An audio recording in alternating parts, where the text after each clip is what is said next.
ഇന്നത്തെ വചനം സങ്കീർത്തനം 18:1-10 വരെ. എൻ്റെ ബലമായ യഹോവേ, ഞാൻ നിന്നെ സ്നേഹിക്കുന്നു.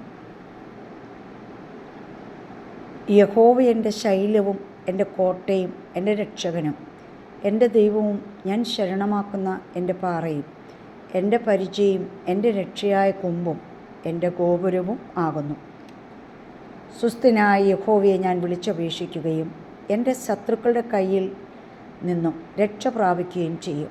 മരണപാശങ്ങൾ എന്നെ ചുറ്റി, അഗാധ പ്രഭാവങ്ങൾ എന്നെ ഭ്രമിപ്പിച്ചു. പാതാളപാശങ്ങൾ എന്നെ വളഞ്ഞു, മരണത്തിൻ്റെ കെണികളും എന്നെ തുടർന്ന് പിടിച്ചു. എൻ്റെ കഷ്ടതയിൽ ഞാൻ യഹോവയെ വിളിച്ചപേക്ഷിച്ചു, എൻ്റെ ദൈവത്തോട് നിലവിളിച്ചു. അവൻ തൻ്റെ മന്ദിരത്തിൽ നിന്നും എൻ്റെ അപേക്ഷ കേട്ടു. തിരുമുൻപിൽ ഞാൻ കഴിച്ച പ്രാർത്ഥന അവൻ്റെ ചെവിയിൽ എത്തി. ഭൂമി ഞെട്ടി വിറച്ചു, മലകളുടെ അടിസ്ഥാനങ്ങൾ ഇളകി. അവൻ കോപിക്കുകയാൽ അവ കുലുങ്ങിപ്പോയി.